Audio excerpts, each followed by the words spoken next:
नमस्कार साथियों, जय श्री राधे कृष्ण। साथियों, आज मैं आपको बहुत ही मोटिवेशन प्रेरणादायक कहानी सुनाने वाली हूँ। सबसे बड़ा पुण्य। एक राजा बहुत बड़ा प्रजापालक था। हमेशा प्रजा के हित में प्रयत्नशील रहता था। वह इतना कर्मठ था कि अपना सुख ऐशो आराम सब छोड़कर सारा समय जन कल्याण में ही लगा देता था। यहाँ तक कि जो मोक्ष का साधन है अर्थात भगवत भजन, उसके लिए भी वह समय नहीं निकाल पा रहा था। एक सुबह राजा वन की तरफ भ्रमण करने के लिए जा रहा था कि उसे एक देव के दर्शन हुए। राजा ने देव को प्रणाम करते हुए उनका अभिनंदन किया और देव के हाथों में एक लंबी चौड़ी पुस्तक देखकर उनसे पूछा, महाराज, आपके हाथ में यह क्या है? देव बोले, राजन, यह हमारा बही खाता है जिसमें सभी भजन करने वालों के नाम हैं। राजा ने निराशा युक्त भाव से कहा, कृपया देखिए तो इस किताब में कहीं मेरा नाम भी है या नहीं। देव महाराज किताब का एक एक पृष्ठ उलटते गए, परंतु राजा का नाम कहीं भी नजर नहीं आया। राजा ने देव को चिंतित देखकर कहा, महाराज, आप चिंतित न हो, आपके ढूंढने में कोई भी कमी नहीं है। वास्तव में ये मेरा दुर्भाग्य है कि मैं भजन कीर्तन के लिए समय नहीं निकाल पाता और इसलिए मेरा नाम यहाँ नहीं है।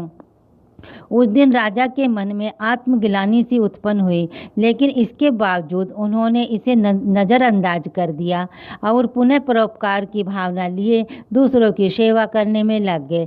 कुछ दिन बाद राजा फिर सुबह वन की तरफ टहलने के लिए निकले तो उन्हें वही देव महाराज के दर्शन हुए।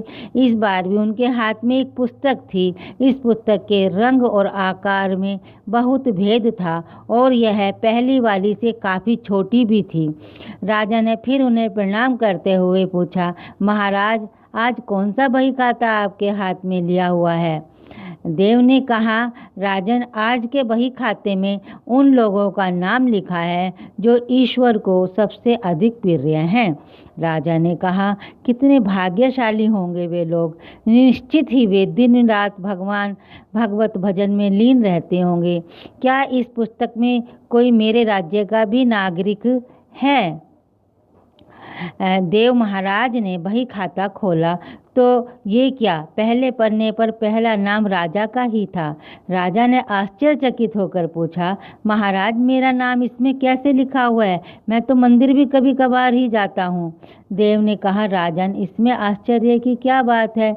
जो लोग निष्काम होकर संसार की सेवा करते हैं, जो लोग संसार के उपकार में अपना जीवन अर्पण करते हैं, जो लोग मुक्ति का लोभ भी त्याग कर प्रभु के निर्बल संतानों की सेवा सहायता में अपना योगदान देते हैं, उन त्यागी महापुरुषों का भजन स्वयं ईश्वर करता है। हे राजन, तू मत पछता कि तू पूजन पाठ नहीं करता, लोगों की सेवा कर। तू असल में भगवान की ही पूजा करता है। परोपकार और निस्वार्थ लोक सेवा किसी भी उपासना से बढ़कर है। देव ने वेदों का उदाहरण देते हुए कहा, कुर्वन्ने वे कर्माणि जिजीविषेक्षणम समा एवान्त्वाप नान्य तो अस्ति वै कर्म लिप्यते नरे। अर्थात कर्म करते हुए 100 वर्ष जीने की इच्छा करो और कर्म बंधन में लिप्त हो जाओगे। राजन, भगवान दीन दयालु हैं, उन्हें खुशामंद नहीं भाती बल्कि आचरण भाता है। सच्ची भक्ति तो यही है कि परोपकार करो, दीन दुखियों का हित साधन करो। अनाथ, विधवा, किसान व निर्धन आज अत्याचारियों से सताए जाते हैं, इनकी यथाशक्ति सहायता और सेवा करो, यही परम भक्ति है। जय श्री राधे कृष्ण। कुछ भी ना होते हुए भी मानसिक पूजन कैसे किया जाता है।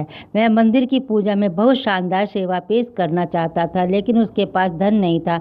एक दिन की बात है कि वह एक भगवान पाठ में बैठा हुआ था। उसने सुना कि नारायण मन के भीतर भी पूजे जा सकते हैं। उसने यह इसका लाभ उठाया, क्योंकि वह एक लंबे समय से सोच रहा था कि कैसे बहुत शान से नारायण की पूजा करूं, लेकिन उसके पास पैसे नहीं था, धनवान नहीं था। जब वह यह समझ गया कि मन के भीतर नारायण की पूजा कर सकते हैं। तो गोदावरी नदी के में स्नान करने के बाद वह एक पेड़ के नीचे बैठा हुआ था। अपने मन के भीतर वह बहुत खूबसूरत सिंहासन का निर्माण कर रहा था। गहनों के साथ लदी हुई सिंहासन पर भगवान की अर्च विग्रह को रखते हुए वह अर्च विग्रह का अभिषेक कर रहा था। गंगा, यमुना, गोदावरी, नर्मदा, कावेरी के जल के साथ फिर बहुत अच्छी तरह से अर्च विग्रह का श्रृंगार कर रहा था और फूल माला के साथ पूजा कर रहा था। वह बहुत अच्छी तरह से भोजन पका रहा था और वह परमान्ना मीठे चावल पका रहा था। तो वह परखना चाहता था कि क्या वह बहुत गर्म था, क्योंकि परमान्ना ठंडा लिया जाता है, परमान्ना बहुत गर्म नहीं लिया जाता। तो उसने परमान्ना में अपनी उंगली डाली और उसकी उंगली जल गई।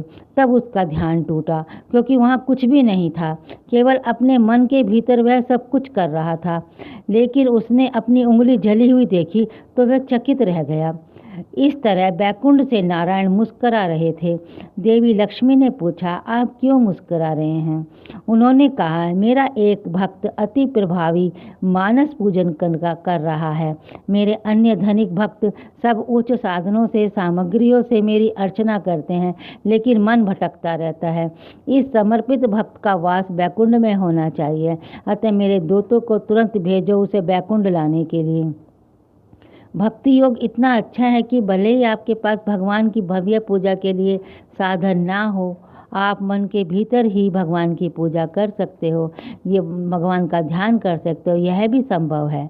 भगवान सब जानते हैं कि उनसे कुछ भी नहीं छुपा है। हम जिस हाल में हैं उसे पता है। वो तो केवल भावनाओं के भूखे हैं। जय श्री राधे कृष्ण। इसी प्रकार के धार्मिक, पौराणिक, आध्यात्मिक लोक कथाएँ, शिक्षाप्रद, प्रेरणादायक, रोचक कहानियाँ व भजन कीर्तन आदि सुनने के लिए हमारे चैनल को सब्सक्राइब करें, वीडियो को लाइक करें, शेयर करें। जय श्री राधे कृष्ण। प्राचीन काल में, पुराने समय में इसी प्रकार की कहानी सुनाकर लोग अपने बच्चों को प्रेरणा और इंस्पिरेशन देते